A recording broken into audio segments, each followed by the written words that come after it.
کہ بچے کو اچھی عادات بتانے کی ضرورت نہیں، اچھی عادات سکھانے کی ضرورت ہے۔ دوبارہ سنیے، بچے کو اچھی عادات بتانے کی ضرورت نہیں، اچھی عادات سکھانے کی ضرورت ہے۔ خود وہ کام کر کے دکھائیں تو بچہ اس کو جلدی سیکھے گا۔ چنانچہ کسی نے کیا اچھی بات کہی کہ religion must not only be taught, it must be caught. Religion must not only be taught, it must be caught. دین صرف پڑھائیں نہیں، دین پر عمل کر کے دکھائیں تاکہ بچہ اس پر عمل کرنے والا بن جائے، اور یہ کام ابتدا میں ماں کر سکتی ہے۔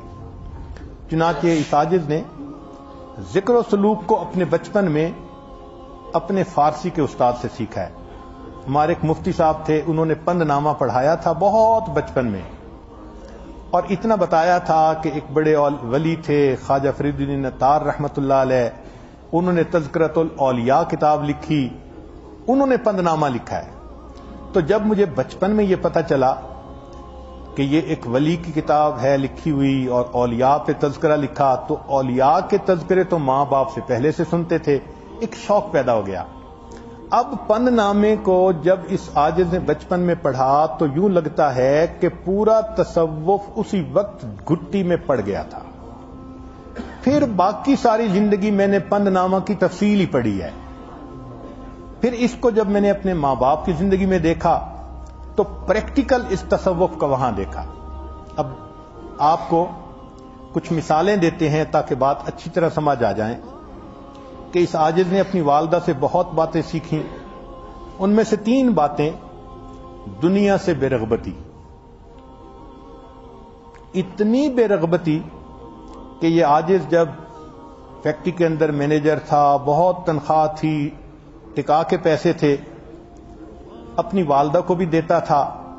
میری والدہ نے پوری زندگی مجھ سے کبھی پیسے مانگنے کا تذکرہ ہی نہیں کیا، پوری لائف میں۔ آپ حیران ہوں گے، انسان پہ کبھی اچھا حال، کبھی برا، کبھی یہ ضرورت، کبھی وہ ضرورت۔ میں نے اپنی پوری لائف میں اپنی والدہ کی زبان سے یہ نہیں سنا بیٹا مجھے یہ چاہیے، مجھے اتنی ضرورت ہے۔ جو میں جا کے ان کی جیب میں ڈال دیتا تھا، والدہ میرے سامنے گنتی بھی نہیں تھی۔ تو والدہ کے اس خلق سے میرے دل میں دنیا کی اتنی بے رغبتی آئی کہ میں بتا نہیں سکتا۔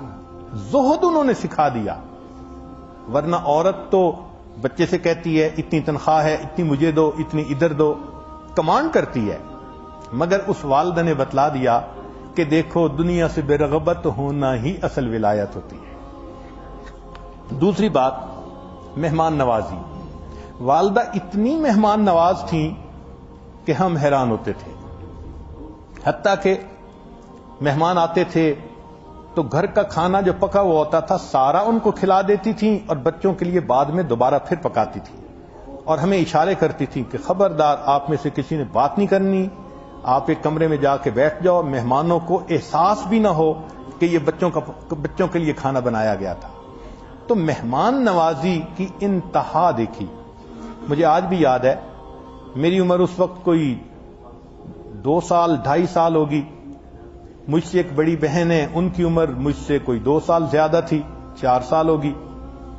ایک سردیوں کی رات تھی، اور اچانک ہمارے کچھ واقف لوگ تھے دیہات میں، ان کا کوئی بندہ جس کو کہ کوئی ہارٹ اٹیک ہوا یا کیا ہوا، اور وہ اس بندے کو لے کر شہر آ گئے۔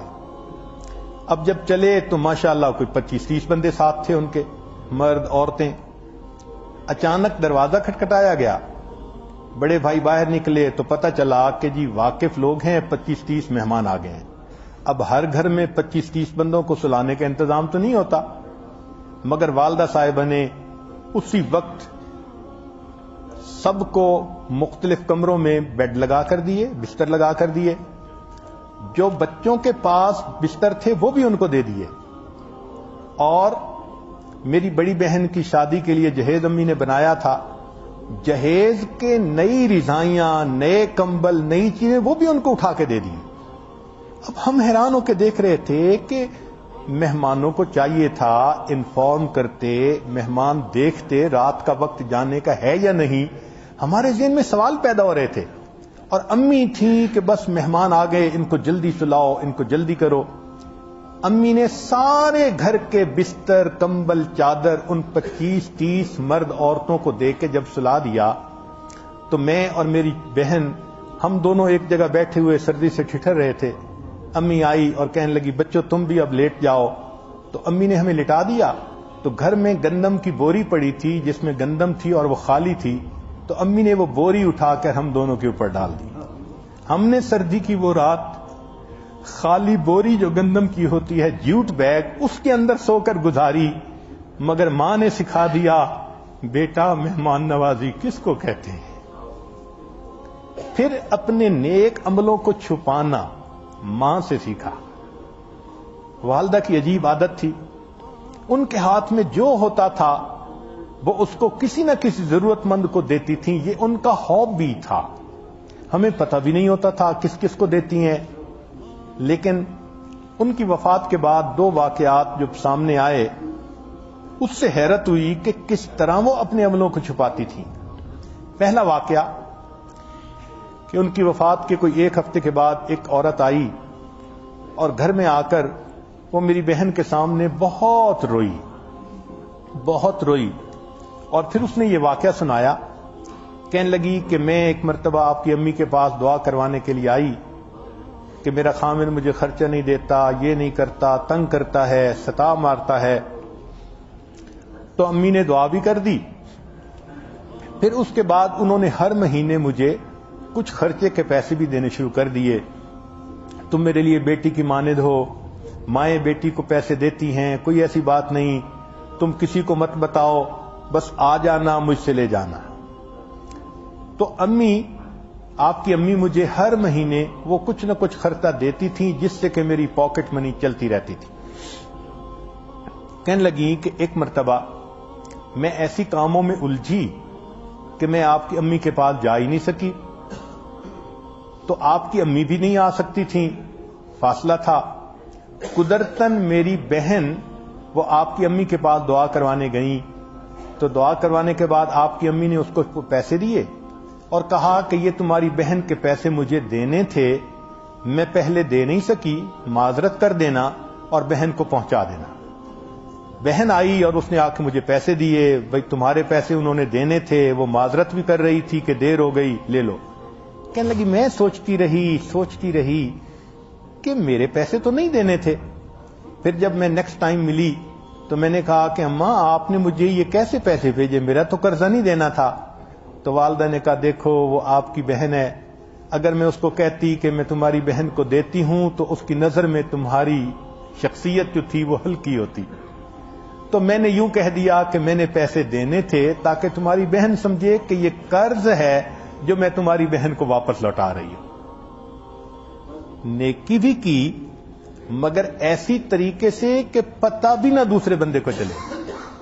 اور دوسرا واقعہ مجھے میری بڑی بہن نے بتایا کہ امی آخری علالت بیماری کی حالت میں تھیں، اس وقت ذرا پیدل چلتی تھیں تو سانس چڑھ جاتا تھا، بڑھاپا تھا، عمر بھی بہت زیادہ ہو چکی تھی۔ تو امی ایک محلے دار عورت کا نام لیتی تھیں کہ وہ اتنے دن ہو گئے کبھی اس کا حال کا پتہ نہیں چلا، پتہ نہیں کس حال میں ہے۔ مجھ سے پوچھتی تھیں تمہیں کبھی ملی؟ تو میں نے کہا نہیں مجھے کبھی نہیں ملی۔ اچانک ایک دن میں آ رہی تھی راستے میں تو مجھے وہ عورت مل گئی، تو میں نے اسے کہا کہ میری والدہ تو تمہیں یاد کرتی ہے۔ اس نے کہا جی ہمارا کرائے کا مکان تھا، میں نے بدل لیا، اب میں فلاں جگہ پر ہوں۔ میں نے گھر آ کے امی کو بتایا کہ امی وہ مجھے مل گئی تھی، اگر آپ مجھے بتائیں کچھ اس کو دینا ہے یا کرنا ہے تو بتا دیں۔ امی نے کہا نہیں بس میں اس کو ملنا چاہتی ہوں۔ پھر دوسرے دن امی کہنے لگی کہ مجھے اس کی طرف لے جاؤ۔ اب بتائیں اس بڑھاپے میں، اس بیماری میں بیٹی اپنی والدہ کو سہارا دیتی ہے اور والدہ چلتی ہے اور راستے میں 3 جگہ بیٹھنا بھی پڑا، کمزوری، بیماری، تھکاوٹ کی وجہ سے۔